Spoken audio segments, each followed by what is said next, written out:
আসসালামু আলাইকুম। আমি জানি না এই ভিডিওটি কার সামনে পড়বে, তবে ভিডিওর কথাগুলো শুনে যান। যারা এই দেশ থেকে বিদেশ গিয়ে পড়ে আছেন তাদের কাছে রিকোয়েস্ট করবো, ভাই ভাই এবং বোন, এই স্বামী সন্তান, বাবা মা, শ্বশুর শাশুড়ি, এই দেশের মায়া ছেড়ে যখন বিদেশে গেছেন টাকা উপার্জন করার জন্য, একমাত্র আমি জানি যে তারাই বলতে পারবে যারা প্রবাসে আছে কত কষ্ট করে সমস্ত কিছু বাংলাদেশের মায়া ত্যাগ করে, জন্মভূমি ত্যাগ করে, বাবা মা সন্তান শ্বশুর শাশুড়ি দেশের মায়া ত্যাগ করে যখন প্রবাসে যায় তারা কত কষ্টই না থাকে। দেশে থাকলে কখনো না কোনো সময়, দেশে থাকলে কোনো সময় হয়তো চেষ্টা করলেও দেখা যায়, বাস্তবে এসে দেখা যায়, কিন্তু প্রবাসে থাকলে মোবাইল ছাড়া, বর্তমান ডিজিটাল যুগ, মোবাইল ছাড়া দেখা সম্ভব না। আর যখনই দেখা যায় মোবাইলে কথা শেষ হলে গোপনে চোখের পানি ঝরায়। এই যে কত কষ্ট একমাত্র প্রবাসে যারা থাকে তারাই জানে। তাই বলবো, যারা প্রবাসী ভাই এবং বোনেরা আছেন, যতটুকু পারেন নিজের শেপ মতন, নিজের মতন কিছু টাকা অবশ্যই নিজের কাছে রাখবেন, অবশ্যই রাখবেন।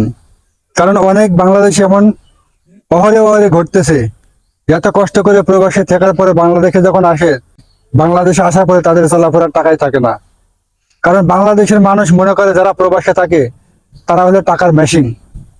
আরে ভাই, টাকার মেশিন যারা যারা প্রবাসে থাকে কষ্ট করে একমাত্র তারাই বলতে পারবে যে কত কষ্ট। আর যারা প্রবাসে থাকে তাদেরকে একটি কথা বললাম, আবারও বলছি, অবশ্যই কিছু টাকা রাখবেন।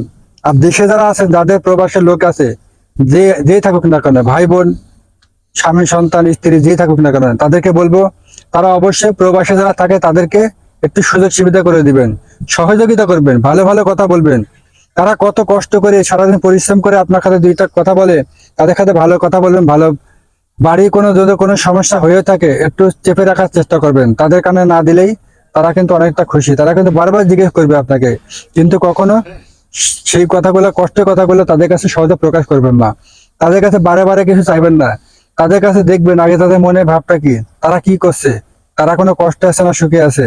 তারপরে তাদের কাছে টাকা পয়সা চান, সুযোগ সুবিধা বুঝে টাকা চান।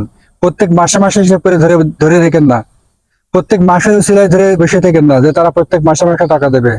আর যদি বা তারা টাকা দেয় প্রত্যেক মাসে মাসে, তারা যে খরচের টাকাটা দেয় সেখান থেকে কিছু টাকা তার জন্য রাখবেন। তখন 2 মাস 3 মাস 5 মাস গেলে যখন শুনবে যে না, তার জন্য এই টাকাটা রেখেছেন, সে অনেক খুশি হবে। সে তখন চাইবে কি জানেন, যে আপনার জন্য বেশি টাকা পাঠাক। যাক, বেশি কথা বলবো না, ভিডিওটা অনেক বড় করবো না। যদি আমার কথাতে, ভাষাতে যদি কেউ মনে কষ্ট নিয়ে থাকেন, তাদের প্রতি রিকোয়েস্ট থাকবে অবশ্যই ক্ষমা দৃষ্টিতে দেখবেন। আর যারা দেশে অথবা প্রবাসে আছে, সবাই যারা আছেন এই ভিডিওটি সবাইকে দেখার সুযোগ করে দিবেন। আমি আবারও বলতেছি, যারা প্রবাসী ভাই বোনেরা আছেন অবশ্যই নিজের কাছে কিছু টাকা রাখবেন, অবশ্যই রাখবেন। ধন্যবাদ।